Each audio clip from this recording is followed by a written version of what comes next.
فأعوذ بالله من الشيطان الرجيم. بسم الله الرحمن الرحيم. واستفزز من استطعت منهم بصوتك واجلب عليهم بخيلك ورجلك وشاركهم في الأموال والأولاد وعدهم وما يعدهم الشيطان إلا غرورا. صدق الله العظيم. إنما الأعمال بالنيات وإنما لامرئ ما نوى. فمن كانت هجرته إلى دنيا يصيبها أو إلى امرأة ينكحها فهجرته إلى ما هاجر إليه. صدق رسوله النبي الكريم. സർവശക്തനായ അല്ലാഹു സുബ്ഹാനഹു വ തആല നാം ഏവരെയും അനുഗ്രഹിക്കുമാറാകട്ടെ. അല്ലാഹു സുബ്ഹാനഹു വ തആല അനുവദിച്ച ദുന്യവിയായ ജീവിതം നന്മകൾ കൊണ്ട് ധന്യമാക്കേണ്ടതാണ്. നമ്മുടെ നന്മകൾ നഷ്ടപ്പെടുത്തി കളഞ്ഞ് തിന്മയുടെ പ്രതീകങ്ങളാക്കുന്നതിന് അനിവാര്യമായ ഒരു ദുശക്തിയെ ഈ പ്രപഞ്ചത്തിൽ അല്ലാഹു തന്നെ ക്രമീകരിച്ചിരിക്കുകയാണ്. ഒരു പരീക്ഷണം എന്നോണം പിശാച്, ശൈത്താൻ, ഇബ്ലീസ് എന്നൊക്കെ പറയും. അവൻ എല്ലാ മനുഷ്യരുടെയും പിന്നാലെ കൂടിയ മനുഷ്യരെ തിന്മയുടെ വക്താക്കളാക്കി നരകത്തിന്റെ അഗാധമായ ഗർത്തത്തിലേക്ക് വലിച്ചിടാൻ വേണ്ടി ആഗ്രഹിച്ച് പണിയെടുത്തുകൊണ്ടേയിരിക്കുകയാണ്. ഒരാളെയും അവൻ വിട്ടുകളയില്ല. പാണ്ഡിത്യമുള്ളവരുടെ അടുക്കൽ പണ്ഡിതനായി ആയിരിക്കും അവന്റെ സമീപനം. വിവാദത്തിൽ കഴിഞ്ഞുകൂടുന്നയാളുടെ അടുക്കൽ വലിയൊരു ആബിദായി ചമഞ്ഞായിരിക്കും അവന്റെ ദുഷ്ചെയ്തികൾ ചെലുത്തുന്നതിന് വേണ്ടി കടന്നുകൂടുന്നത്.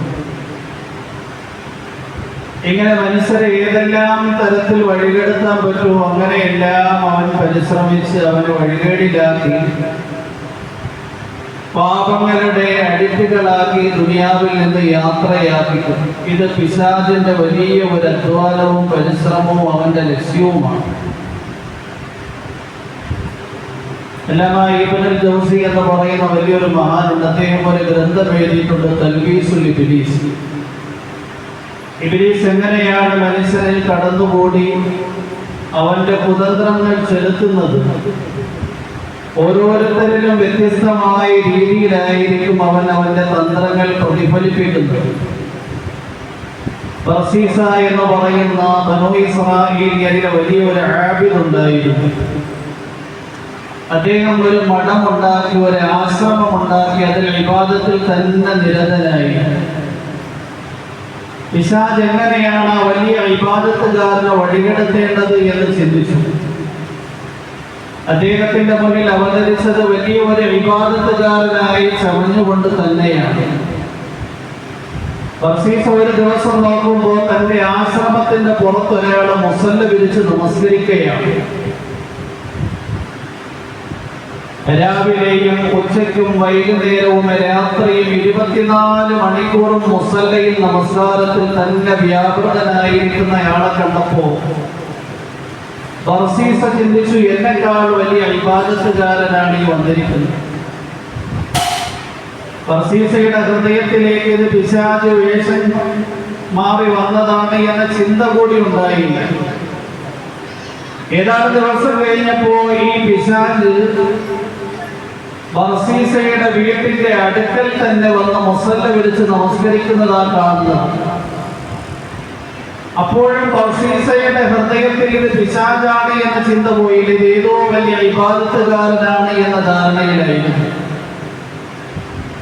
ഒരു ദിവസം നമസ്കാരത്തിൽ നിന്ന് ഒഴിവായപ്പോ ബർസീസ പറഞ്ഞു, നിങ്ങൾ എന്റെ വീട്ടിന്റെ ഉള്ളിൽ, ആശ്രമത്തിന്റെ ഉള്ളിൽ തന്നെ ഇബാദത്തിൽ മുഴുകുക.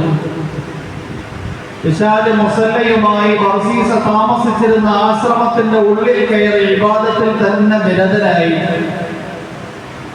ബർസീസ ഇബാദത്തിൽ നിന്ന് ഒഴിവാകുന്ന സമയത്തൊക്കെ ആഗ്രഹിച്ചു ഇബാദത്തുകാരനെ ഒന്ന് പരിചയപ്പെടണം, ആരാണ്, എവിടെയുള്ളയാളാണ്. പക്ഷെ അതിനുള്ള അവസരം കിട്ടിയില്ല. കാരണം എല്ലാ സമയത്തും നമസ്കാരത്തിൽ തന്നെ വ്യാപൃതനായിരിക്കുകയാണ്. ഒരു ദിവസം അല്പസമയം ഇടവേള കിട്ടിയപ്പോൾ ബർസീസ ചോദിച്ചു, നിങ്ങൾ ആരാണ്, എവിടെ നിന്ന് വരികയാണ്? വന്നയാൾ പറഞ്ഞു, അതുകൂടി എനിക്ക് സംസാരിക്കാൻ നേരമില്ല. എന്താണെങ്കിലും ഞാൻ നിങ്ങൾക്കൊരു ദുആന്റെ വചനം പഠിപ്പിച്ചു തരാം. എന്ത് പ്രശ്നങ്ങൾ വന്നു കഴിഞ്ഞാലും ആ ദുആന്റെ വചനം മുറവിട്ട് പടച്ചവനോട് പ്രാർത്ഥിച്ചു കഴിഞ്ഞാൽ പടച്ചവൻ നിങ്ങളുടെ ദുആയെ സ്വീകരിക്കും. ആ ദുആന്റെ വചനം പഠിപ്പിച്ചു കൊടുത്തിട്ട് ആ ഇബാദത്തുകാരൻ മടങ്ങിപ്പോയി. ബർസീസയുടെ ഹൃദയത്തിൽ അല്പം പോലും ഇത് പിശാചാണ് എന്ന ചിന്ത കൂടി ഉടലെടുത്തില്ല. പിശാച് നേരെ ആ രാജ്യത്തിന്റെ ഭരണാധികാരി ചക്രവർത്തിയുടെ മകളുടെ ശരീരത്തിൽ കൂടി അവളെ രോഗിയാക്കി. ആ മകളെ ചികിത്സിക്കാൻ വേണ്ടി രാജാവ് ആ രാജ്യത്തുണ്ടായിരുന്ന മുഴുവൻ വിശ്വസ്തരന്മാരെയും ഡോക്ടർമാരെയും സമീപിച്ചു. അവരൊക്കെ ചികിത്സിച്ചു, എങ്കിലും രോഗം മാറിയില്ല. രാജാവിന് പരിചയമുണ്ടായിരുന്ന പരിസര പ്രദേശത്തുള്ള രാജ്യങ്ങളിലെ രാജാക്കന്മാരോട് പറഞ്ഞ് വലിയ വലിയ ഡോക്ടർമാരെ കൊണ്ടുവന്ന് ചികിത്സിച്ചു നോക്കിയെങ്കിലും രോഗം ഭേദമായില്ല. ആ രാജാവിന് 3 ആൺമക്കൾ ഉണ്ടായിരുന്നു. ഈ പെൺകുട്ടിക്ക് 3 സഹോദരന്മാരുണ്ടായിരുന്നു. അവര് രാജാവിനോട് പറഞ്ഞു, നമ്മുടെ രാജ്യത്ത് ബർസീസ എന്ന് പറയുന്ന വലിയൊരു ഇബാദത്തുകാരനുണ്ട്, അയാളെ കൊണ്ട് ദുആയിരപ്പിക്കാം. അങ്ങനെ രാജാവും മക്കളും ചേർന്ന് ഈ പെൺകുട്ടിയുമായി ബർസീസയെ സമീപിച്ചു. ബർസീസ ചിന്തിച്ചു, എന്നോട് ആ ഇബാദത്തുകാരൻ പഠിപ്പിച്ചു എന്ന ദുആന്റെ വചനമുണ്ടല്ലോ, അതൊന്ന് പരിശോധിക്കാൻ പറ്റിയ സമയമാണിത് എന്ന് മനസ്സിൽ ചിന്തിച്ചുകൊണ്ട് ആ ദുആന്റെ വചനം മുറവിട്ടു. എന്നിട്ട് അല്ലാഹുവേ, ഈ പെൺകുട്ടിയുടെ രോഗം മാറ്റിക്കൊടുക്കണമേ. രോഗം അപ്പോഴും തന്നെ മാറി. ബർസീസ ഉറപ്പിച്ചു, എന്റെ അടുക്കൽ വന്ന ഇബാദത്ത് ചെയ്ത ആള് വലിയ ഇബാദത്തുകാരനും അള്ളാഹുവിന്റെ അടുക്കൽ അങ്ങേയറ്റം സ്വീകാര്യനുമാണ്. രാജാവിനും രാജാവിന്റെ മക്കൾക്കും ബർസീസയെ കുറിച്ചുള്ള വിശ്വാസം വീണ്ടും വർദ്ധിച്ചു. കാരണം ആരാലും ചികിത്സിച്ച് സുഖപ്പെടുത്താൻ പറ്റാത്ത രോഗം ബർസീസയുടെ ദുആയിലൂടെ മാറിയിരിക്കുകയാണ്. അങ്ങനെ രാജാവും പരിവാരങ്ങളും മറ്റൊരു രാജ്യവുമായി യുദ്ധത്തിൽ ഏർപ്പെടാൻ വേണ്ടി ഡേറ്റ് തീരുമാനിച്ചു. രാജാവും പരിവാരങ്ങളും യുദ്ധത്തിനു വേണ്ടി തയ്യാറെടുത്തു. രാജാവിന്റെ 3 ആൺമക്കളും യുദ്ധത്തിനു വേണ്ടി പുറപ്പെടുകയാണ്. ഈ പെൺകുട്ടി എവിടെയാണ് ഏൽപ്പിക്കേണ്ടുന്നത്? സഹോദരന്മാര് പറഞ്ഞു, ഈ പെൺകുട്ടിയെ ബർസീസയുടെ ആശ്രമത്തിൽ തന്നെ താമസിപ്പിക്കുന്നതാണ് ഉചിതം. കാരണം നമ്മുടെ യുദ്ധത്തിനു വേണ്ടി പുറപ്പെടുന്ന വേളയിൽ നമ്മുടെ ഈ സഹോദരി രോഗിയായി കഴിഞ്ഞാൽ ആ രോഗത്തെ ചികിത്സിച്ച് സുഖപ്പെടുത്താൻ ബർസീസയ്ക്ക് മാത്രമേ കഴിയൂ. അങ്ങനെ രാജാവും സഹോദരന്മാരും ഈ പെൺകുട്ടിയുമായി ബർസീസയുടെ അടുക്കൽ വന്നു. ബർസീസ പറഞ്ഞു, എങ്ങനെയാ ഒരു പെൺകുട്ടി എന്റെ അടുക്കൽ താമസിപ്പിക്കുന്നത്? രാജാവ് പൊടുന്നനെ തന്നെ രാജാവ് ആ ബർസീസയുടെ ആശ്രമത്തിന്റെ പുറത്ത് നല്ലൊരു റൂം നിർമ്മിച്ചു രാജാവിന്റെ മകളെ താമസിപ്പിക്കാൻ വേണ്ടി. ബർസീസയോട് പറഞ്ഞു, അവൾ അവിടെ താമസിച്ചുകൊള്ളും. രോഗിയാകുന്ന വേളയിൽ നിങ്ങളൊന്ന് ചികിത്സിച്ചാൽ മതി, സമയാസമയങ്ങളിൽ നിങ്ങൾ ഭക്ഷണം കൊടുത്താൽ മതി. അങ്ങനെ ബർസീസയുടെ ആശ്രമത്തിന്റെ അടുക്കലുള്ള റൂമിലാക്കി രാജാവും പരിവാരങ്ങളും യുദ്ധത്തിനു വേണ്ടി പുറപ്പെട്ടു. ബർസീസ എല്ലാ ദിവസവും ഭക്ഷണത്തിന്റെ സമയമാകുമ്പോൾ ഭക്ഷണം തയ്യാറാക്കി ആ റൂമിന്റെ വെളിയിൽ കൊണ്ടുവന്നു വയ്ക്കും. പിശാച് ബർസീസയുടെ ഹൃദയത്തിൽ കടന്നുകൂടി. എന്നിട്ട് ഒരു ഉപദേശകന്റെ, ഒരു ഗുണകാംസകന്റെ രൂപം ചമഞ്ഞു. ബർസീസ കൂടി അറിഞ്ഞില്ല ഇത് പിശാചാണ് എന്ന്. പിശാച് അങ്ങനെയാ കടന്നുകൂടുന്നത്. പിശാച് മനുഷ്യന്റെ ഹൃദയത്തിൽ കടന്നുകൂടി ഒരു തിന്മ പ്രവർത്തിപ്പിക്കാനുള്ള ആഗ്രഹം ചെലുത്തുമ്പോൾ ഇത് പൈശാചികമായ ദുർബോധനമാണ് എന്നുകൂടി തിന്മ പ്രവർത്തിക്കുന്ന ആൾക്കാർക്ക് അറിയാൻ കഴിയില്ല. പിശാച് വന്നിട്ട് പറഞ്ഞു, നിങ്ങൾ എത്ര വലിയ അക്രമമാണ് കാണിക്കുന്ന, അഭയവും അത്താണിയും ഇല്ലാത്ത ഒരു പെൺകുട്ടി നിങ്ങളുടെ ആശ്രമത്തിന്റെ അടുക്കൽ താമസിക്കുക. നിങ്ങൾ ഭക്ഷണം കൊണ്ട് കൊടുക്കുന്നുണ്ട്, പക്ഷെ നിങ്ങൾ വാതിലൊന്ന് തട്ടിക്കഴിഞ്ഞാൽ അവർ ആ ശബ്ദം കേട്ടുകൊണ്ട് വാതിൽ തുറന്ന് ഭക്ഷണം എടുക്കുമല്ലോ. വാതിൽ തട്ടുന്നതുകൊണ്ട് നിങ്ങൾ ആ പെണ്ണിനെ കാണുന്നില്ല, നിങ്ങൾ ആ പെൺകുട്ടി നിങ്ങളെയും കാണുന്നില്ല. ബർസീസയുടെ ഹൃദയത്തിൽ വന്ന ഈ ചിന്ത നല്ലതാണ് എന്ന് ചിന്തിച്ചുകൊണ്ട് പെൺകുട്ടിക്ക് ഭക്ഷണം കൊണ്ടുവയ്ക്കുമ്പോൾ വാതിൽ തട്ടും. എന്നിട്ട് ബർസീസ മടങ്ങിപ്പോകും. ഏതാനും ദിവസം കഴിഞ്ഞപ്പോൾ വീണ്ടും പിശാച് ഹൃദയത്തിൽ കടന്നുകൂടി അവന്റെ കുതന്ത്രങ്ങൾ ചെലുത്താൻ തുടങ്ങി. നിങ്ങൾ എത്ര വലിയ അക്രമിയാണ്! ഒരു പെൺകുട്ടി ഒറ്റപ്പെട്ട് നിങ്ങളുടെ ആശ്രമത്തിന്റെ മുന്നിൽ വന്ന് താമസിക്കുകയാണ്. ഭക്ഷണം കൊണ്ടുവന്ന് വയ്ക്കുന്നു, വാതിൽ തട്ടുന്നു. വാതിൽ ഒന്ന് തുറന്നിട്ട് നിങ്ങൾ പോയി കഴിഞ്ഞാൽ എത്രയോ നല്ലതാണ്. നിങ്ങൾ ആ പെൺകുട്ടിയെ കാണുന്നില്ല. നിങ്ങൾ നടന്നു പോകുന്ന സന്ദർഭത്തിൽ ആ പെൺകുട്ടി നിങ്ങളെ കാണും. നിങ്ങളുടെ മുഖം കാണില്ല, നിങ്ങളുടെ പിൻഭാഗമല്ലേ കാണുകയുള്ളൂ. പിശാചാണ് ഈ മോശമായ ചിന്ത ഹൃദയത്തിൽ ഉണ്ടാക്കുന്നത് എന്ന് ബർസീസ് അപ്പോഴും മനസ്സിലാക്കുന്നില്ല. അങ്ങനെ ഭക്ഷണം കൊണ്ടുവന്ന് വയ്ക്കും, വാതിൽ തട്ടും. വാതിൽ തുറക്കുമ്പോൾ ബർസീസ പോകാൻ വേണ്ടി തുടങ്ങി. ഏതാനും ദിവസം കഴിഞ്ഞപ്പോൾ വീണ്ടും പിശാച് ഹൃദയത്തിൽ കടന്നുകൂടിയിട്ട് ഒരു പെൺകുട്ടി ഒറ്റയ്ക്ക് താമസിക്കുകയാണ്. അവളുടെ അടുക്കൽ നിങ്ങൾ ഭക്ഷണം കൊണ്ടുവന്ന് വെച്ച് വാതിൽ തുറക്കുന്ന സന്ദർഭത്തിൽ നിങ്ങൾ തിരിഞ്ഞ് നടന്നു പോകാതെ, നിങ്ങൾ തിരിഞ്ഞ് നിന്ന് അവിടെ നോക്കണ്ട. നിങ്ങൾ പറയണം, ഇത് നിനക്ക് വേണ്ടിയുള്ള ഭക്ഷണമാണ്. അപ്പോഴും ബർസീസ അറിയുന്നില്ല ഇത് പിശാചിന്റെ കുതന്ത്രമാണ് എന്ന്. ഭക്ഷണം കൊണ്ട് കൊടുക്കാൻ തുടങ്ങി. വാതിൽ തട്ടും. വാതിൽ തുറക്കുമ്പോൾ ബർസീസ തിരിഞ്ഞു നിന്നിട്ട് പറയും, ഇത് നിങ്ങൾക്കുള്ള ഭക്ഷണമാണ്. എന്നിട്ട് ബർസീസ പോകും. വീണ്ടും പിശാച് ഹൃദയത്തിൽ കടന്നുകൂടി. എന്നിട്ട് ഗുണകാംശകന്റെ രൂപം ചമഞ്ഞുകൊണ്ട് പറഞ്ഞു, ഏ ബർസീസ, നിങ്ങൾ വലിയ ഇബാദത്തുകാരൻ. ആ പെൺകുട്ടിയെ നല്ല ഒരു ഇബാദത്തുകാരിയാകണ്ടേ? അതുകൊണ്ട് എന്താണെങ്കിലും നിങ്ങൾ ഭക്ഷണം വെക്കാൻ വേണ്ടി പോകുന്നുണ്ട്. ആ സമയത്ത് തിരിഞ്ഞെത്തിയത് ഭക്ഷണമാണ് എന്ന് പറയുന്നുണ്ട്. അവരുടെ മുഖത്ത് നോക്കാതെ കുറച്ച് ഉപദേശമൊക്കെ നൽകിയിട്ട് മടങ്ങിയാൽ എന്ത് സംഭവിക്കാതിരിക്കുന്നു? അവൾ വലിയ ഇബാദത്തുകാരിയാകും. നാളെ ആഖിറത്തിൽ നിനക്കതിന്റെ കൂലിയും കിട്ടും. പിശാചാണ് ഹൃദയത്തിൽ ഈ ബോധന വിടുന്നത് എന്ന് ബർസീസ് അപ്പോഴും മനസ്സിലാക്കുന്നില്ല. ഭക്ഷണവുമായി പോകും. വാതിൽ തട്ടും. അവൾ വാതിൽ തുറക്കുമ്പോൾ ഇത് ഭക്ഷണമാണ് എന്ന് പറയും. എന്നിട്ട് തിരിച്ചു നിന്നിട്ട് ഇബാദത്തിനെ കുറിച്ചും നമസ്കാരത്തിനെ കുറിച്ചും ആരാധനകളെ കുറിച്ചും വാചാലനാകാൻ വേണ്ടി തുടങ്ങി. ഏതാനും ദിവസം കഴിഞ്ഞപ്പോൾ വീണ്ടും എന്ത് ചെയ്തു? പിശാച് ഹൃദയത്തിൽ കടന്നുകൂടിയിട്ട് പറഞ്ഞു, അവളിപ്പോ വലിയ ഇബാദത്തുകാരിയായിരിക്കുകയാണ്. നിങ്ങളോട് പറഞ്ഞില്ല ആ ഉപദേശം കേട്ടുകൊണ്ട് നിസ്കാരം തുടങ്ങിയെന്നൊക്കെ. അതുകൊണ്ട് ഈ ഭക്ഷണം കൊടുക്കുന്ന സമയത്ത് മാത്രം ഉപദേശമാക്കാതെ ഇടയ്ക്കിടയ്ക്ക് അവന്റെ അടുക്കൽ പോയി ഉപദേശം ചെയ്യുന്നത് കൊണ്ട് എന്ത് തെറ്റിരിക്കുന്നു? അവിടെ നോക്കണ്ട. അങ്ങനെ പടിപടിയായി പിശാചിന്റെ ഈ ഉപദേശത്തിന്റെ രൂപത്തിൽ ബർസീസ ആ പെൺകുട്ടി താമസിച്ചിരുന്ന റൂമിൽ പ്രവേശിച്ചു. ആദ്യം കാണാതെ ഉപദേശിച്ചു, പിന്നെ മുഖം കണ്ട് ഉപദേശിച്ചു. പടിപടിയായി അവിഹിത ബന്ധത്തിലേക്ക് പിശാച് കൊണ്ടുചെന്നിട്ടു. ബർസീസ എന്ന് പറയുന്ന വലിയ ഇബാദത്തുകാരൻ രാജാവിന്റെ മകളുമായി മോശമായ വീഴ്ചയിൽ ഏർപ്പെട്ടു. അതിലൂടെ ഗർഭിണിയായി ആ പെൺകുട്ടി പ്രസവിച്ചു. അപ്പോഴും പിശാച് ഹൃദയത്തിൽ വന്നു. എന്നിട്ട് ദുർബോധന ഇട്ട് കൊടുത്തിരിക്കുക. കുട്ടിയെ പ്രസവിച്ചിരിക്കുക. രാജാവും സഹോദരന്മാരും വന്നാൽ നീ എന്താ പറയുന്നത്? ഏകദേശം 1 വർഷമായി രാജാവും പരിവാരങ്ങളും വരാനും സമയമായിരിക്കുകയാണല്ലോ. അതുകൊണ്ട് ഈ കുട്ടിയെ കൊന്നേക്കാൻ വേണ്ടി പറഞ്ഞു. അങ്ങനെ ബർസീസയിൽ പിശാചിന്റെ ദുർബോധനം എന്നറിയാതെ കുട്ടിയെ കൊന്നു. വീണ്ടും പിശാച് ഹൃദയത്തിൽ വന്നിട്ട് മന്ത്രിക്കുകയുണ്ടായി. കുട്ടിയുടെ തള്ള കുട്ടിയെ അന്വേഷിച്ചു. ഏതാനും ദിവസം കഴിയുമ്പോൾ അവര് അസ്വാസ്യമായി കാണാൻ തുടങ്ങും.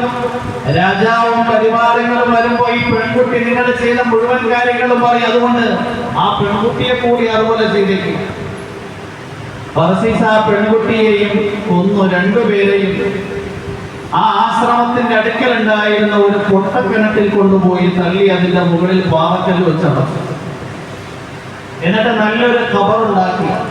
രാജാവും പരിവാരങ്ങളും വരുമ്പോൾ പറയുമല്ലോ പെൺകുട്ടിയുടെ ഖബറാണ് ഇത് എന്ന്. അങ്ങനെ രാജാവും സഹോദരന്മാരും പരിവാരങ്ങളും യുദ്ധം കഴിഞ്ഞ് മടങ്ങി വന്നു. ആദ്യം വന്നത് ബർസീസയുടെ കൊട്ടാരത്തിലെ ആശ്രമത്തിലാണ്. ബർസീസയോട് മകളെക്കുറിച്ച് രാജാവ് ചോദിച്ചും പറഞ്ഞു, മകൾക്ക് പനി വന്നു. സാധാരണ ഞാൻ മന്ത്രിക്കുന്ന ദുആയൊക്കെ കൊണ്ട് മന്ത്രിച്ചു നോക്കി, പക്ഷെ കൈവിട്ടുപോയി. അവളുടെ പനി മൂർച്ഛിച്ചു മരണപ്പെട്ടു. അങ്ങനെ നല്ല നിലയിൽ സംസ്കരിച്ച ജനാസയെ നമ്മൾ അടക്കം ചെയ്തു. അതിന്റെ ഖബറാണ് ഇവിടെ. രാജാവും സഹോദരന്മാരും അത് വിശ്വസിച്ചു. അവർ ആ ഖബർസ്ഥാനിൽ പോയി ദുആയിടുന്നു. മടങ്ങി രാജകൊട്ടാരത്തിൽ പോയി. രാത്രിയായപ്പോ പിശാച് ഈ 3 സഹോദരന്മാരുടെ അടുക്കലും സ്വപ്നത്തിൽ വരികയാണ്. എന്നിട്ട് പൂർണ്ണമായ സീന് കാണിച്ചു കൊടുത്തു. ആദ്യവരടുത്ത് ചോദിച്ചു, നിങ്ങളുടെ സഹോദരി എവിടെ? ഇത് മരണപ്പെട്ടു പോയി. എങ്ങനെയാ മരണപ്പെട്ടത്? പനിയായി മരണപ്പെട്ടു പോയി. അങ്ങനെയല്ല, നടന്ന സംഭവങ്ങളൊക്കെ പിശാച് ഈ 3 സഹോദരന്മാരുടെ അടുക്കലും മണിമണിയായി കാണിച്ചു കൊടുക്കുക. എന്നിട്ട് പൊട്ടക്കിണറ്റിൽ കൊണ്ട് തള്ളുന്നതും കാണിച്ചു കൊടുത്തു. രാവിലെ സഹോദരന്മാർ എഴുന്നേറ്റ് അസ്വസ്ഥമായി. അവര് 3 പേരും പറഞ്ഞ്, രാത്രി വലിയ ദുസ്വപ്നമാ കണ്ടത്. അങ്ങോട്ടും ഇങ്ങോട്ടും കണ്ട സ്വപ്നത്തെ കുറിച്ച് ചോദിച്ചപ്പോ ഒരേ സ്വപ്നമാ കണ്ടത്. മൂത്ത സഹോദരൻ രണ്ടാമത്തെ സഹോദരൻ പറഞ്ഞു, ഇത് പേക്കിനാവായേക്കാം, നമുക്ക് വിട്ടുകളയാം. ബർസീസ വലിയ മഹാനാണല്ലോ. ഇളയ മകൻ പറഞ്ഞു, അങ്ങനെ വിടാൻ പറ്റൂല, എന്താണെങ്കിലും പോയേ പറ്റൂ. അങ്ങനെ 3 സഹോദരന്മാരും ബർസീസയുടെ അടുക്കൽ പോയി ചോദ്യം ചെയ്തു. അദ്ദേഹം ഒഴിഞ്ഞു മാറാൻ ശ്രമിച്ചു. എങ്കിലും മുന്നിലുണ്ടായിരുന്ന പൊട്ടക്കിണറ്റ് അവരുടെ ശ്രദ്ധയിൽപ്പെട്ടി. അവരാ പൊട്ടക്കിണറ്റിന്റെ പാറക്കൽ എടുത്തു നോക്കിയപ്പോൾ അതിൽ നിന്ന് ദുർഗന്ധം വരികയാണ്. സഹോദരിയുടെയും ചെറിയ കുട്ടിയുടെയും ജീർണിച്ച് കിടക്കുന്ന ശവമാണ് കാണുന്നത്. അങ്ങനെ അതിനെ എടുത്ത് അടക്കം ചെയ്തു. ബർസീസയെ രാജകൊട്ടാരത്തിൽ ഹാജരാക്കി. ബർസീസ് ചെയ്ത കൊലപാതകത്തിന് പകരമായി പ്രതിക്രിയ തൂക്കിക്കൊല്ലാൻ വേണ്ടി തീരുമാനിച്ചു. അങ്ങനെ കഴുകുമണ്ണ് തയ്യാറായി തൂക്കുകയറ് ബർസീസയുടെ കഴുത്തിലേക്ക് വീണ സന്ദർഭത്തിൽ ബർസീസയുടെ ആശ്രമത്തിന്റെ മുമ്പിൽ ഇബാദത്തിന്റെ രൂപത്തിൽ ചമഞ്ഞിരുന്ന ശൈത്താൻ അതേ രൂപത്തിൽ തന്നെ വന്നു. ബർസീസയ്ക്ക് അദ്ദേഹത്തിനെ കണ്ടപ്പോൾ സന്തോഷമായി. കാരണം അദ്ദേഹം പറഞ്ഞു കൊടുത്ത ദുആ പറഞ്ഞപ്പോൾ രാജാവിന്റെ മകളുടെ രോഗം മാറി. വലിയ സ്വീകാര്യനാണല്ലോ, എന്നെ ഒന്ന് രക്ഷപ്പെടുത്തണം. അന്നയാൾ പറഞ്ഞു, എനിക്ക് നിങ്ങളെ രക്ഷപ്പെടുത്താൻ പറ്റുമോ, പക്ഷെ ഞാൻ പറയുന്ന കാര്യം കേൾക്കണം. ബർസീസ പറഞ്ഞു, എന്ത് കാര്യവും കേൾക്കാൻ തയ്യാറാണ്, എങ്ങനെയെങ്കിലും എന്ന് രക്ഷപ്പെടുത്തണം. അന്നയാൾ പിശാചാണ് എന്ന് അറിയുന്നില്ല. പിശാച് പറഞ്ഞു, അന്ന ഇല്ല എന്ന് പറയണം. രണ്ടാമത് എനിക്ക് വേണ്ടി സുജൂദ് ചെയ്യണം. ബർസീസ ചോദിച്ച്, എങ്ങനെയാണ് അല്ലാഹു ഇല്ല എന്ന് പറയുന്നത്? നിനക്ക് വേണ്ടി സുജൂദ് ചെയ്യുന്നത് പ്രാക്ടിക്കലായി നടക്കില്ല. കാരണം എന്റെ കഴുത്തിൽ തൂക്കുകയർ വീണിരിക്കുകയാണ്. പിശാച് പറഞ്ഞ, തൽക്കാലത്തേക്ക് ഇത് പറഞ്ഞു കഴിഞ്ഞാൽ ജീവൻ ബാക്കിയാകും. വ്യഭിചാരിയായ അല്ലാഹുവിനെ കണ്ടുമുട്ടിക്കഴിഞ്ഞാൽ നരകത്തിലായിരിക്കും പോകുന്നത്. സുജൂദ് ചെയ്യാൻ വേണ്ടി നിങ്ങൾ നെറ്റിത്തടം ഭൂമിയിൽ വെക്കണമെന്നില്ല. സുജൂദ് എന്ന ഉദ്ദേശത്തോടു കൂടി ഒന്ന് തല കുറിച്ചാൽ മതി. ബർസീസ അതിന് തയ്യാറായി. അല്ലാഹു ഇല്ല എന്ന് പ്രഖ്യാപിച്ചുകൊണ്ട് പിശാചിനു വേണ്ടി സുജൂദ് ചെയ്യാൻ വേണ്ടി ശിരസിനെ കുനിച്ചപ്പോൾ അദ്ദേഹത്തിന്റെ കഴുത്തിലുണ്ടായിരുന്ന ആ കയറങ്ങ് മുറുകി അങ്ങനെ തന്നെ അയാൾ മരണപ്പെടുകയുണ്ടായി. വലിയ ഇബാദത്തുകാരനെ അല്ലാഹുവിന്റെ അസ്തിത്വത്തിനെ നിഷേധിക്കുന്ന അവസ്ഥയിൽ അല്ലാഹു അല്ലാത്ത പിശാചിനെ സുജൂദ് ചെയ്യിപ്പിച്ചുകൊണ്ട് ഈ ലോകത്തു നിന്ന് യാത്രയാണ്. ഇങ്ങനെയുള്ള എത്രയോ ഇബാദത്തുകാരുടെ അടുക്കൽ പിശാച് ഇബാദത്തുകാരനായി ചമഞ്ഞു, ഗുണകാംക്ഷകനായി ചമഞ്ഞു, പടിപടിയായി അവർ വഴികെടുത്തി തിന്മയുടെ പ്രതീകങ്ങളാക്കി നന്മയിൽ നിന്ന് വ്യതിചലിപ്പിച്ച് ഈ ലോകത്തു നിന്ന് യാത്രയാക്കുന്നു. സുബ്ഹാനല്ലാഹി അല്ലാഹു സുബ്ഹാനഹു വ തആല പിശാച് എങ്ങനെയാണ് മനുഷ്യരിൽ സ്വാധീനം ചെലുത്തുന്നത് എന്ന് ധാരാളം ആയത്തുകളിൽ വിശദീകരിച്ചിട്ടുണ്ട്. കഴിഞ്ഞ ആഴ്ച നമ്മൾ കുറേ സംഭവങ്ങൾ പറഞ്ഞു. ഖുർആനിൽ അല്ലാഹു പറയുന്നു, വസ്തഫ്സിസ് മനിസ്തതഅത ബിൻഹും ബിസൗതിക വഅജ്ലിബ് അലൈഹിം ബിഖൈലിക വറജ്ലിക വശാരികുഹും ഫിൽ അംവാലി വൽ ഔലാദ് വഇദുഹും വമാ യഅദുഹും അശ്ശൈത്വാനു ഇല്ലാ ഗുറൂറാ. വസ്തഫ്സിസ് പിശാചെ നിങ്ങളെ ഇളക്കി പുറപ്പെടുവിക്കുക. മനിസ്തതഅത മിൻഹും ആ മനുഷ്യരിൽ നിന്ന് കഴിവാകുന്നവരെ ബിസൗതിക നിന്റെ ശബ്ദം കൊണ്ട്. എന്താണ് പിശാചിന്റെ ശബ്ദം എന്നതിനെ കുറിച്ച് മുഫസ്സിരീങ്ങൾ വിശദീകരിക്കുന്നത് മസാമീർ, മ്യൂസിക്. ഇന്ന് മുസ്ലിമീങ്ങളുടെ ഇടയിലും സർവ്വസാധാരണമായി വ്യാപിച്ചു പോയിരിക്കുകയാണ്. ആഡംബരം കല്യാണങ്ങളിൽ മ്യൂസിക്കിന്റെ കുഴപ്പമില്ല എങ്കിൽ ആ കല്യാണത്തിന് നിറം കുറഞ്ഞു പോകും. പച്ചയായ ഹറാമാണ്. ഇമാം ബുഖാരി അലൈഹി റഹ്മ റിവായത്ത് ചെയ്യുന്നുണ്ട്, അന്ത്യദിനത്തിനോട് അടുക്കുമ്പോൾ ഇങ്ങനെയുള്ള വാദ്യോപകരണങ്ങളെ ഹലാലാക്കാൻ ആഗ്രഹിക്കുന്ന ഒരു സമൂഹം ഉണ്ടാകും. ഇമാം ബുഖാരിയും മുസ്ലിമും തങ്ങളുടെ സഹീഹിൽ കൊണ്ടുവരുന്ന ഹദീസാണ്, ലയകൂനന്ന ഉമ്മത്തി ഖൗമുൻ യസ്തഹില്ലൂന അൽ-ഹർറ വൽ-ഹരീറ വൽ-ഖംറ വൽ-മആസിഫ്. തീർച്ചയായും എന്റെ സമുദായത്തിൽ നിന്ന് ഒരു വിഭാഗം ജനങ്ങളുണ്ടാകും, മുസ്ലിമീങ്ങൾ തന്നെയാണ്. യസ്തഹില്ലൂന അവർ ഹലാലാക്കാൻ ആഗ്രഹിക്കും അൽ-ഹർറ വ്യഭിചാരത്തിനെ, വൽ-ഹരീറ പുരുഷന്മാരുടെ പട്ടുവസ്ത്രത്തിന്റെ ധാരണത്തിനെ, വൽ-ഖംറ മദ്യത്തെയും ലഹരി പദാർത്ഥങ്ങളെയും, വൽ-മആസിഫ വാദ്യോപകരണങ്ങളെ, മ്യൂസിക്കുകളെ ഇത് ഹലാലാക്കണമെന്ന് ആഗ്രഹിക്കുമെന്ന് ഭൗതികമായ സംവിധാനങ്ങളിൽ ഒരുക്കപ്പെട്ടിരിക്കുന്ന മുഴുവൻ കാര്യങ്ങളും മ്യൂസിക് കൊണ്ട് വ്യാപകമാണ്. യഥാർത്ഥത്തിൽ ഇത് പിശാചിന്റെ ശബ്ദമാണ്. പിശാച് വഴികെടുക്കാൻ വേണ്ടി മനുഷ്യരുടെ ഇടയിൽ ഉപയോഗിക്കുന്ന വലിയ ഒരു സംവിധാനമാണ്. പിശാചിനെ സ്വർഗ്ഗത്തിൽ നാട്ടി പുറത്താക്കിയപ്പോൾ പിശാച് പറഞ്ഞ കാര്യങ്ങൾ നബി തങ്ങൾ സല്ലല്ലാഹു അലൈഹി വസല്ലം നിങ്ങൾ പറയുന്നത്, ഇന്ന ഇബ്ലീസ ലമ്മാ ഉൻസില ഇലൽ അർദ് ഖാല യാ റബ്ബി ഖദ് അൻസൽതനി ഇലൽ അർദ് വജഅൽതനി റജീമാ. ഇബ്ലീസ് പറഞ്ഞു, സ്വർഗ്ഗത്തിൽ നിന്ന് ദുനിയാവിലേക്ക് ആട്ടി പുറത്താക്കിയപ്പോൾ അല്ലാഹു എന്നെ ദുനിയാവിലേക്ക് ആട്ടി പുറത്താക്കി, എന്നെ നീ ശപിച്ചിരിക്കുകയാണ്. അതുകൊണ്ട് വജഅലി ബൈതൻ എനിക്ക് താമസിക്കാൻ വീട് വേണം. അല്ലാഹു എല്ലാ കാര്യങ്ങളും അവൻ പറഞ്ഞതുപോലെ ഒരുക്കി കൊടുത്തു. അൽ ഹമാമു ടോയ്ലറ്റ്, പ്രാഥമിക ആവശ്യം നിർവഹിക്കാൻ വേണ്ടി മനുഷ്യർ ഉപയോഗിക്കുന്ന മുഴുവൻ സ്ഥലങ്ങളും നീ താമസിക്കാനുള്ള പാർപ്പിടമാണ്. അതുകൊണ്ട് ഒരുപാട് സമയം അതിനെ തിരിക്കാൻ പാടില്ല എന്ന് പറയുന്നു. കയറപ്പോഴേം ചെയ്യണം, പിശാചിന്റെ ഉപദ്രവത്തിൽ നിന്ന് കാവൽ തേടിയിട്ടായിരിക്കണം കയറേണ്ടത്. اللهم إني أعوذ بك من الخبث والخبائث. അല്ലാഹുവേ, ആൺപിശാചിന്റെയും പെൺപിശാചിന്റെയും കെടുതിയിൽ നിന്ന് നിന്നോട് കാവൽ തേടുന്നു എന്ന് പറഞ്ഞിട്ടായിരിക്കണം ടോയ്ലറ്റിൽ പ്രവേശിക്കുന്നത്. വീണ്ടും പിശാച് അല്ലാഹുവിനോട് പറഞ്ഞു, വജഅൽനി മജ്ലിസൻ. അല്ലാഹുവേ, ജനങ്ങളെ സംഘടിപ്പിക്കാനുള്ള മജ്ലിസ് എനിക്ക് വേണം, സദസ്സ് വേണം. അല്ലാഹു പറഞ്ഞു, അതേ ജനങ്ങളെ ഒരുമിച്ച് കൂട്ടാനുള്ള സദസ്സ് നിനക്ക് ഞാൻ ഒരുക്കിയിരിക്കുകയാണ്. അസ്വാഖു വമജാമിഉ തുറുഖി, കമ്പോളങ്ങളും ജനങ്ങൾ ഒരുമിച്ച് കൂടി ഇരുന്ന് സംസാരിക്കുന്ന സ്ഥലങ്ങളും. ഇതിൽ ധാരാളം തിന്മകൾ വ്യാപിക്കാൻ സാധ്യതയുണ്ട്. ഹലാലായ വിനോദങ്ങൾ അനുവാദമുണ്ട്. പാർക്കുകൾ, ഇതുപോലുള്ള സ്ഥലങ്ങളിൽ തിന്മ കൂടുതൽ പ്രചരിക്കാൻ സാധ്യതയുള്ള സ്ഥലങ്ങളാണ്. ഇതൊക്കെ പിശാചിന്റെ മജ്ലിസാണ്, സദസ്സായി അല്ലാഹു അവന് കൊടുത്തത്. ആവശ്യത്തിന് പോവുക എന്നതിനപ്പുറം കൂടുതൽ അവിടെ കഴിഞ്ഞുകൂടാൻ പാടില്ല. മൂന്നാമത് വീണ്ടും പിശാച് അല്ലാഹുവിനോട് പറഞ്ഞു, വജഅൽനി തആല. അല്ലാഹുവേ, ദുനിയാവിൽ ജീവിക്കുമ്പോൾ എനിക്ക് ഭക്ഷണം വേണം, നല്ല ഇറച്ചിയും എനിക്ക് വേണം. അല്ലാഹു പറഞ്ഞു, കുല്ലു തആമിൻ ലം യുദ്കർ ഇസ്മുല്ലാഹി അലൈഹി. അല്ലാഹുവിന്റെ നാമം ഉരവിടാതെ, ബിസ്മി പറയാതെ അറുത്ത മുഴുവൻ മാംസവും നിനക്ക് ഭക്ഷണമാണ്. ജനങ്ങൾ ഒരു വെച്ചത് കഴിക്കുന്നുണ്ടാവും, ജനങ്ങളുടെ കൂടെ നിനക്ക് സുഗമമായി കഴിക്കാൻ പറ്റും. നാലാമത് വീണ്ടും പിശാച് പറഞ്ഞു, വജഅൽനി ശറാബൻ. അല്ലാഹുവേ, എനിക്ക് കുടിക്കാൻ പാനീയം വേണം. അല്ലാഹു പറഞ്ഞു, കുല്ലു മുസ്കിരിൻ. എല്ലാ ലഹരി പദാർത്ഥങ്ങളും, മദ്യവും ലഹരി പദാർത്ഥങ്ങളും നിനക്ക് കുടിക്കാനുള്ള പാനീയമാണ്.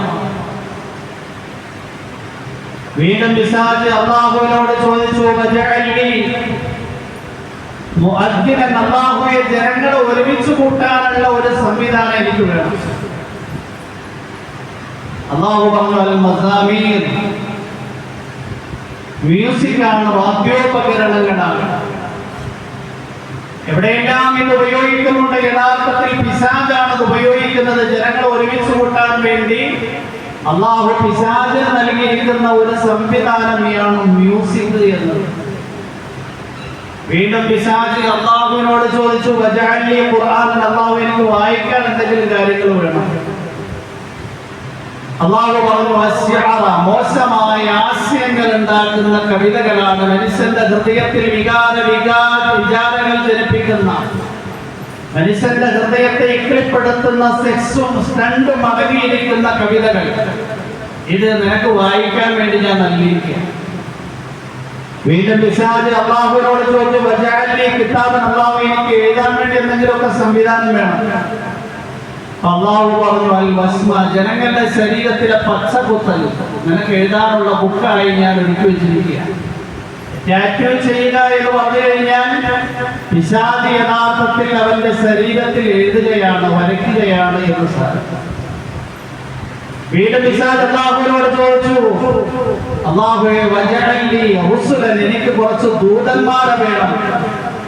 അല്ലാഹു പറഞ്ഞു, അൽ കുഹ്നത്തു, ജ്യോത്സ്യന്മാരാണ് നിന്റെ ദൂതന്മാർ. വീണ്ടും പിശാച് അല്ലാഹുവിനോട് ചോദിച്ചു, അല്ലാഹുവേ വജഅൽനി ഹദീസൻ, എനിക്ക് സംസാരിക്കാൻ വാചകങ്ങൾ വേണം. അല്ലാഹു പറഞ്ഞു, അൽ കദിബു, കളവ് പറയുക. എത്ര കളവ് പറയുന്നു അത് പിശാചിന്റെ സംസാരമാണ്. വീണ്ടും പിശാച് അല്ലാഹുവിനോട് ചോദിച്ചു, വജഅൽനി മകായിദ, അല്ലാഹുവേ എനിക്ക് നീ ചതിവലകൾ നൽകണമേ. അല്ലാഹു പറഞ്ഞു, അന്നിസാ, സ്ത്രീകളാണ്. സ്ത്രീകളുമായി മോശമായ ബന്ധത്തിലൂടെ പിശാചിന്റെ കെണിവലയിൽ അയാൾ അകപ്പെട്ടു പോകും. ഇസ്ലാമും ദീനും ഒക്കെ നഷ്ടപ്പെട്ടു പോകും. അപ്പൊ ജനങ്ങളെ ഒരുമിച്ച് കൂട്ടുന്നതിന് വേണ്ടി അല്ലാഹു പിശാചിന് നൽകിയ ഒരു സംവിധാനമാണ് ഹാർമോണിയം എന്നുള്ളത്. അല്ലാഹുവിന്റെ പ്രവാചകൻ മുഹമ്മദ് റസൂലുള്ളാഹി സ്വല്ലല്ലാഹു അലൈഹി വസല്ലം തങ്ങൾ പറയുകയുണ്ടായി, ليشرب الناس الخمر يسمونها بغير اسمها يعزف على رؤوسهم بالمعازف والمغنيات يخسف الله بهم الأرض ويجعل الله منهم القردة والخنازير. എന്റെ സമുദായത്തിൽ ഒരു വിഭാഗം ആൾക്കാർ മദ്യം ഉപയോഗിക്കും, ലഹരി പദാർത്ഥങ്ങൾ ഉപയോഗിക്കും. അതിന് മദ്യത്തിന്റെ പേര് നൽകില്ല. പണ്ട് പട്ടച്ചാരായം എന്ന് പറഞ്ഞു കഴിഞ്ഞാൽ അത് മാത്രമാണ് മദ്യം. ഇന്ന് മദ്യത്തിന് പല പേരുകളുണ്ട്. അത് മദ്യമാണ് എന്നുകൂടി മനസ്സിലാക്കാൻ പറ്റാത്ത തരത്തിൽ ലഹരി പദാർത്ഥങ്ങൾക്ക് പ്രത്യേകമായ നാമങ്ങളുണ്ട്. അത് ലഹരി പദാർത്ഥമല്ല, നേരെ മറിച്ച് യുവത്വത്തിന്റെ പ്രസരത്തിൽ നമുക്ക് ഉപയോഗിക്കാൻ വേണ്ടിയുള്ള ഒരു സംവിധാനമാണ് അതനുസരിക്കുന്നത്.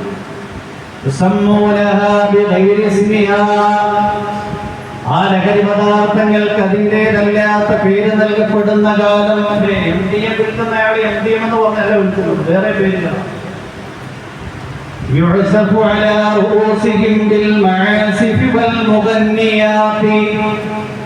അവര് ലഹരി പദാർത്ഥങ്ങൾ ഉപയോഗിച്ചുകൊണ്ട് നൃത്തം ചവിട്ടുന്നതിന് വേണ്ടിയുള്ള നൃത്തശാലകൾ ഒരുക്കും, വീട്ടിലൊരുക്കും, വിദ്യാഭ്യാസ സ്ഥാപനങ്ങളിൽ ഒരുക്കും. അവരുടെ അടുക്കൽ ഹാർമോണിയം മ്യൂസിക് ഉപയോഗിച്ചുകൊണ്ട് നർത്തകികളായ പെൺകുട്ടികൾ ഗാനങ്ങൾ ആലപിച്ചുകൊണ്ട് നൃത്തം ചവിട്ടും. അല്ലാഹു സുബ്ഹാനഹു വ തആല അവരെ ഭൂമിയിലേക്ക് ആഴ്ത്തിക്കളയും.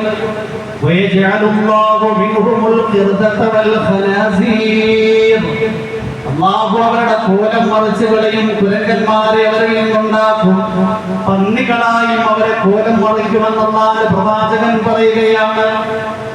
അല്ലാഹുവിന്റെ പ്രവാചകന്റെ കാലഘട്ടത്തിൽ വിശുദ്ധ ഖുർആൻ കേൾക്കുന്നതിൽ നിന്ന് തടസ്സം നിൽക്കാൻ വേണ്ടി നദർ ബിൻ ഹാരിത്ത് എന്ന് പറയുന്ന വലിയ ഒരു ഖുറൈശി പ്രമാണി, അദ്ദേഹം റോമിൽ പോയി സെക്സും സ്റ്റണ്ടും അടങ്ങുന്ന നല്ല നല്ല ഇക്കളിപ്പെടുത്തുന്ന പാട്ടുകൾ, കവിതകൾ സമാഹരിച്ചു കൊണ്ടുവന്നു. നന്നായി പാടാൻ അറിയുന്ന ഒരു അടിമപ്പണിനെ അതിനുവേണ്ടി സംവിധാനം ചെയ്തു.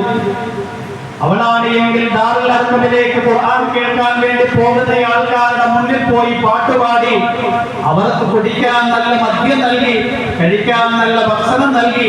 എന്നിട്ട് പറയുകയുണ്ടായി, മുഹമ്മദിന്റെ അടുക്കൽ പോയാലേ ധാരാളം നിയന്ത്രണങ്ങൾ പറഞ്ഞു, ഇന്ന് ചെയ്യാൻ പാടില്ല, നിസ്കരിക്കണം, നോമ്പെടുക്കണം.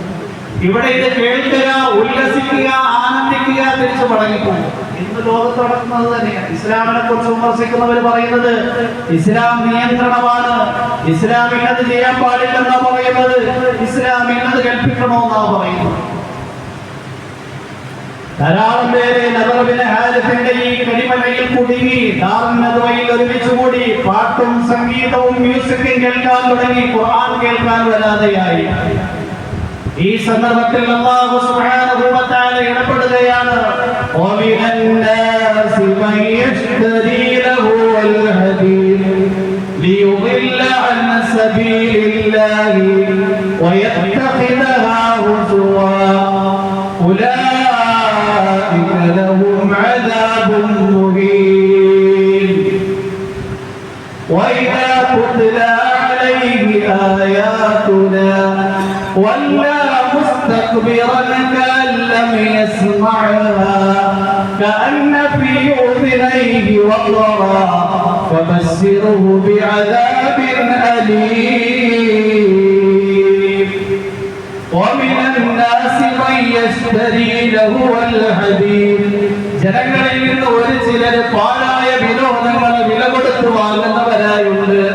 നമ്മുടെ വിവാഹങ്ങൾ അരങ്ങ് തകർക്കാൻ വേണ്ടി അറബിക് ഡാൻസ് എന്ന് പറഞ്ഞുകൊണ്ട്, യൂറോപ്യൻ ഡാൻസ് എന്ന് പറഞ്ഞുകൊണ്ട്, ഇംഗ്ലീഷ് ഡാൻസ് എന്ന് പറഞ്ഞുകൊണ്ട് അതാടുന്ന നൃത്തം ചവിട്ടുന്ന ആടിനെയും പെണ്ണിനെയും വില കൊടുത്ത് വാങ്ങുന്നവരാണ് നമ്മൾ. വിവാഹത്തിൽ കൊഴുപ്പ് കൂട്ടാൻ വേണ്ടി മ്യൂസിക്കിന്റെ ശബ്ദകോലാഹലങ്ങൾ കൊണ്ട് ഹരം കൊള്ളിക്കുന്നവരാണ് നമ്മൾ. ഇങ്ങനെയുള്ള ഏതെല്ലാം സംവിധാനങ്ങൾ വാങ്ങുന്നു.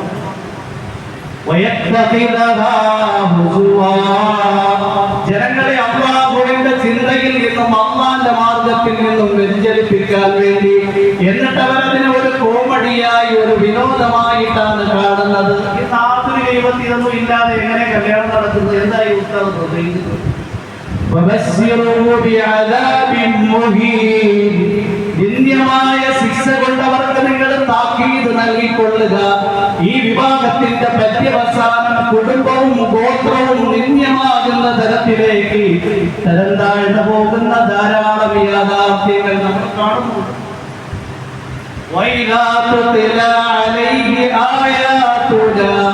നമ്മുടെ വിശുദ്ധ ഖുർആൻ ഓതപ്പെട്ട് കഴിഞ്ഞാൽ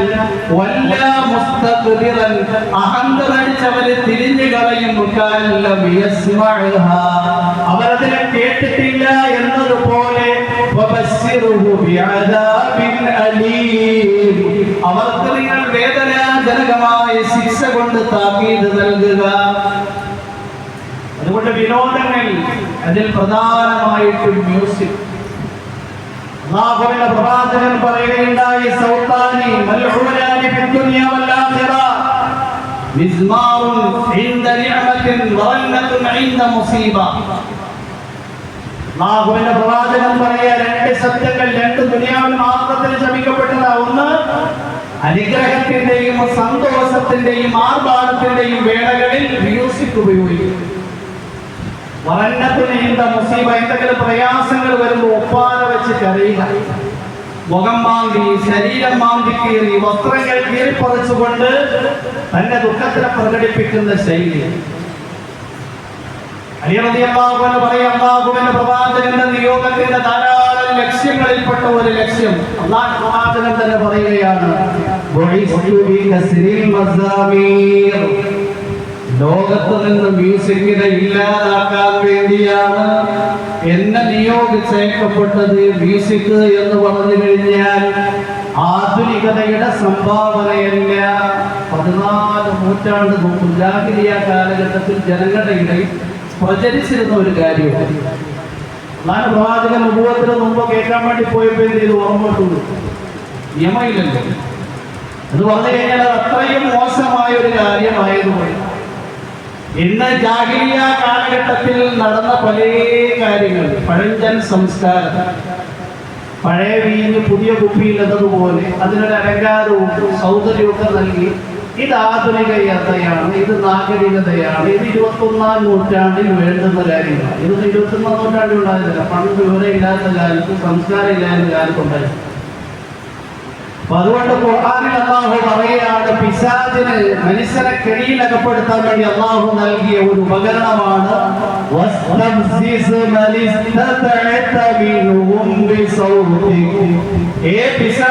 നിനക്ക് കഴിവിന്റെ പരമാവധി മനുഷ്യരിൽ നിന്നും അവരെ നീ ഇളക്കി പുറപ്പെടുവിക്കുക, നിന്റെ ശബ്ദം കൊണ്ട് മ്യൂസിക് കൊണ്ട്. അള്ളാഹു നമ്മളെ എല്ലാവരെയും മ്യൂസിക്കിൽ നിന്ന് കാക്കുമാറാകട്ടെ, ശരിയായ കാര്യങ്ങൾ പഠിക്കാനുള്ള തൗഫീഖും ഹിദായത്തും പ്രദാനം ചെയ്യുമാറാകട്ടെ. അസ്സലാമു അലൈക്കും വറഹ്മത്തുള്ളാഹി വബറകാതുഹു.